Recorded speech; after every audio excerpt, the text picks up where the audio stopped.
Welcome back to News Center. I want us to now have a conversation on state of tourism in the country. And in studio, I'm joined by Charles Gakul. He's the Managing Director for Air Travels and Related Studies Center, Karen. Thank you for making time. Fatia, long time. Long time. Good to see you. Thank you very much for having me here. No worries. I think let's start off with a story that I read on a bit earlier on the registration of the short-term rentals. Now, the Tourism Regulatory Authority is now saying that they need to register. What are your thoughts on that? 45,000. Yeah. Unregistered. Very, very big. That's very big. Those are so many different hotels. Those are so many hotels put together. Right. And that's a very good move. I'm very happy with that particular announcement. It should be concluded as quickly as possible because that's a brand in itself, you know. Yeah. And there's nothing wrong with it as long as it's regulated. It's a good exchange channel for our government and so on and so forth. And we all know as a country what's been happening in those particular establishments. Yes. Not many of them, but in some of them. Yeah. We need to get off that bad name because Airbnb is a global phenomenon and you cannot be left behind. So kudos to Ministry of Tourism for making that move. I'm very happy this morning with that. All right, that's quite positive. But now let's get into the actual situation of state of tourism in the country. Yes. What are some of the major steps or achievements, within tourism as a country that should have been attained maybe by now or were missed last year? Or is there anything we got right? I mean, if you take a look at what has been happening in the previous years, tourism has always been key when it comes to promoting economy in the country. But in terms of just trying to understand the achievements and steps that the ministry has taken, I would really like to know your thoughts on what you think should have been attained or, but might have been missed by last year. Because I think this is a timely conversation. It's just the beginning of the year. People have come from, vacation. So what do you think we should have been done, or where are we so far? That's quite a mouthful of a question, but I'd like to start with what it is that we missed out last year, and actually even why we missed it out last year. We could not meet our targets last year. 2.2 million, we could not get that because, remember, you had a very bad start of the year with demonstrations and so on and so forth. That did not quite help. Secondly, we have not really issued licenses as government to have Turkish Airlines and KLM and anybody else who wants to fly direct to Mombasa, including Lufthansa. And I think that we should do if you are to look at more and more numbers coming into our country. And that is actually urgent as far as I'm concerned. Thirdly, we also missed out on catching up with our neighbors, Tanzania, as far as competition is concerned. Right. It is something that you can be able to do. In terms of what you've gained, it's actually much more than what you've lost. Right. And I must say, even regarding about what you've lost, we still are dethroned as the highest foreign exchange earner by diaspora. And with big numbers and more numbers in tourism, I think you're able to get to that fact. What it is that we gained, local tourism, domestic tourism, we need to appreciate that we have a huge middle level or middle income, population in our country, and that sustains and supports our domestic tourism. And that means that you don't have a high season and a low season because as we travel almost all throughout the year. Right. So that's a huge gain. One more is that you got some more charters now coming into Mombasa, as much as these are not scheduled flights but charters. We've opened to more and more charters out of some non-traditional markets like Poland, Romania, and a bit of Ukraine.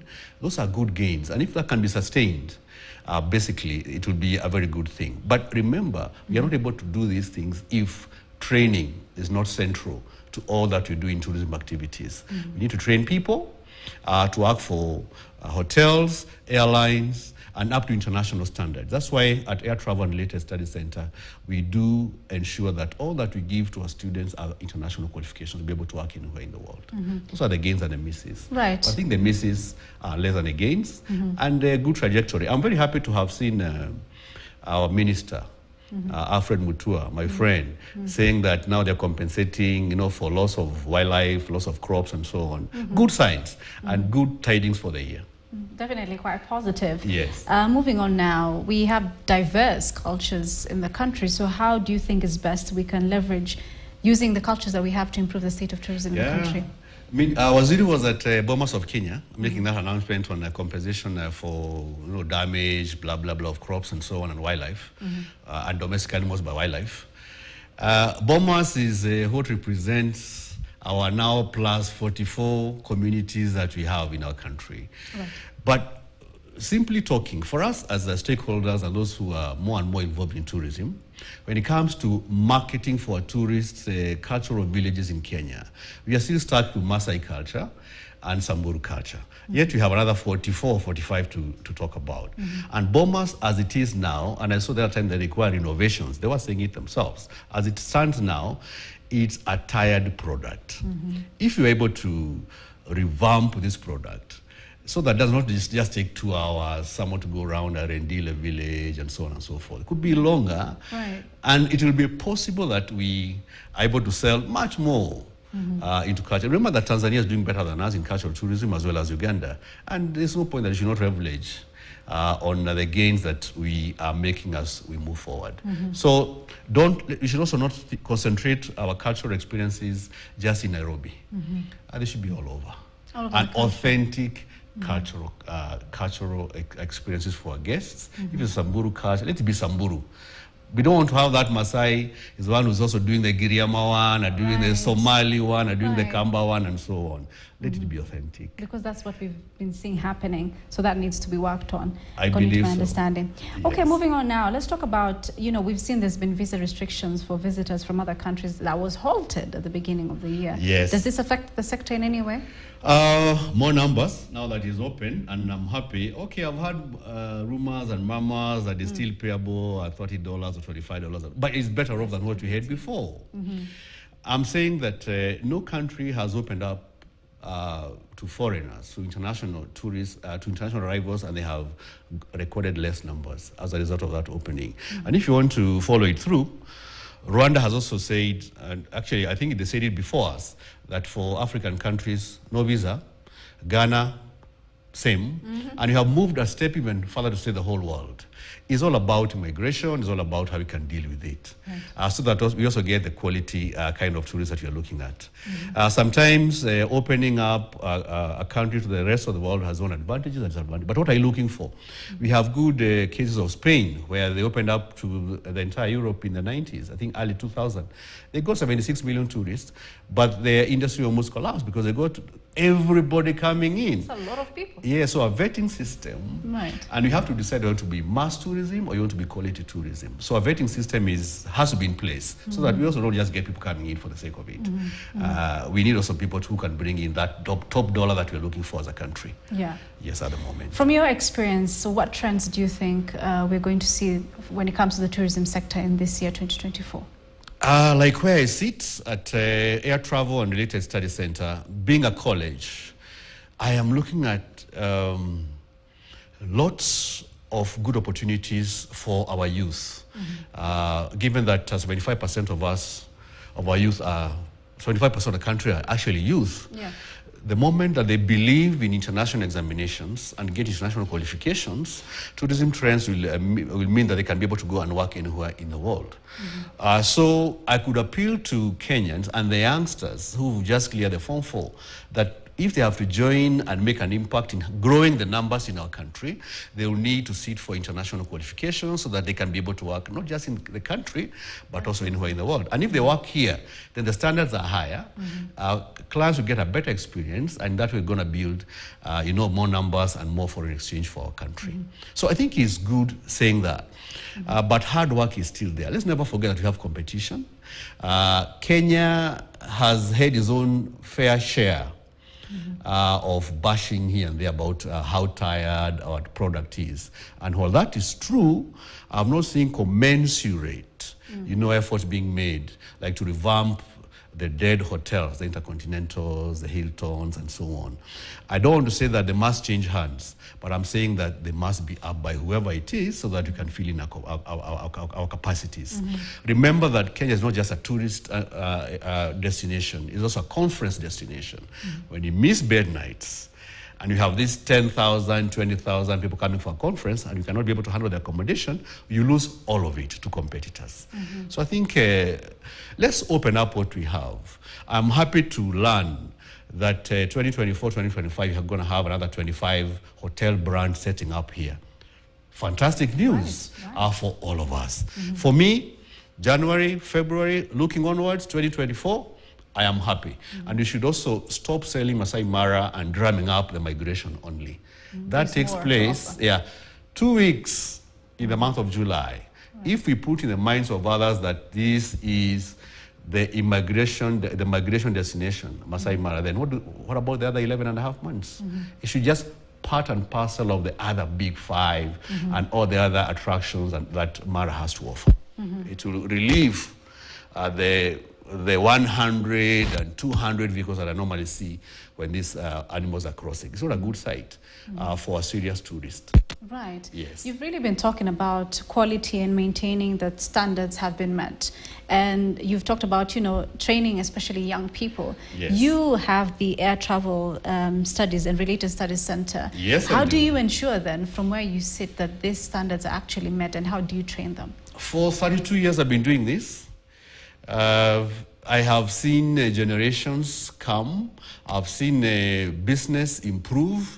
I've seen quality of our youth get better. And I must tell you, we have very good youth who are highly adaptable, but they are not guided as such. Let's never forget that even according to our syllabus, our curricula at Form 4, geography is so vital in tourism, not even compulsory. And tourism is just a chapter in that geography. And we hope that, and here we are hoping that tourism can be the highest foreign exchange earner.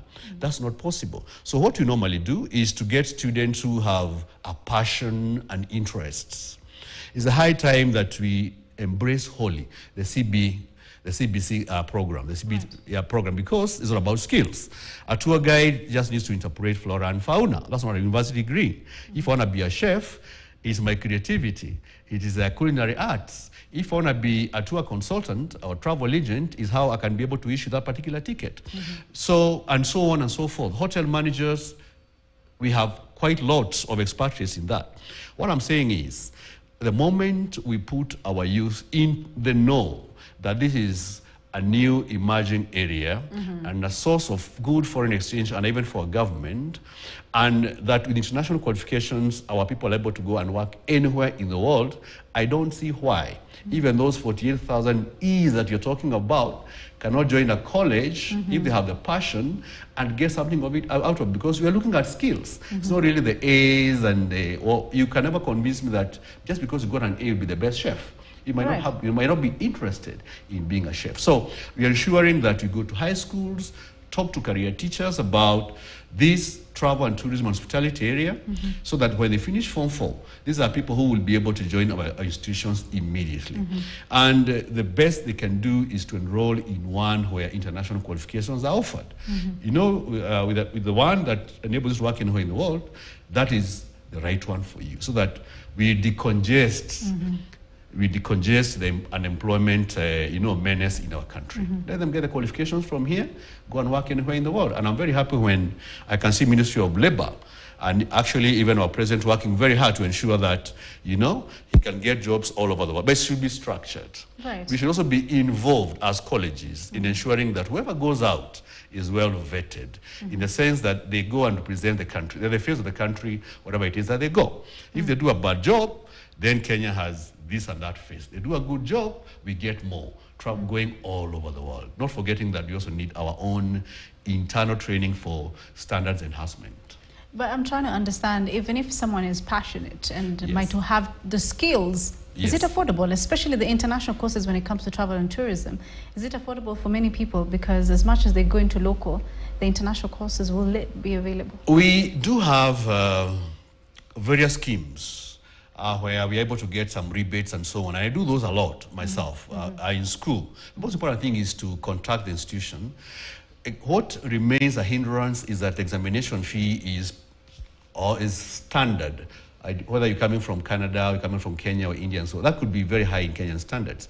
But we still continue to engage IATA, International Air Transport Association, and other exam bodies to be able to look at this as a developing nations kind of a rebated fee. And if that can bear fruit, then you could have our youth all over the world with serious international qualifications representing our country. They are very well trained, and the foreign exchange will come through. Right. And I find that very, very important. That we should never forget. As much as you're looking at 5 million tourists by 2028, which is an increment of 1 million every other year from where we are, it should also be commensurate to the standards of training, so that we do not lose these people when they get here. It is possible that they can come in, there could be a boom, then you cannot sustain them because we are not handling them in the proper way.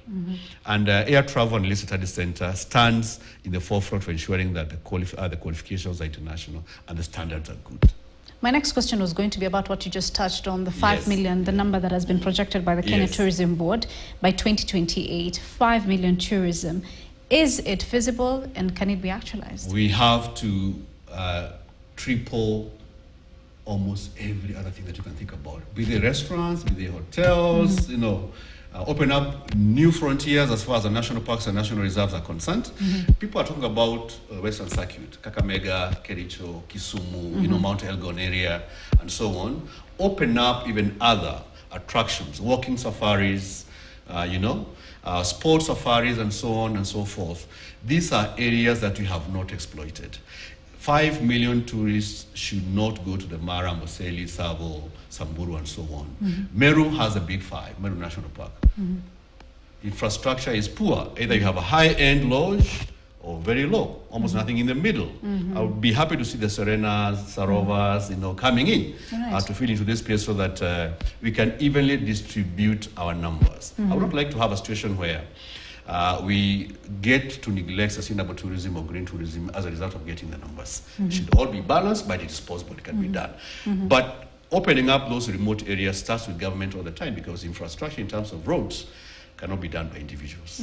So government should be at the forefront to ensure that this is actually made possible. To talk about, the growth of tourism in the country, do you think there are specific sectors or areas that are untapped when it comes to tourism? You talk about conference tourism. Kenya has moved away from being a safari destination alone to a conference destination.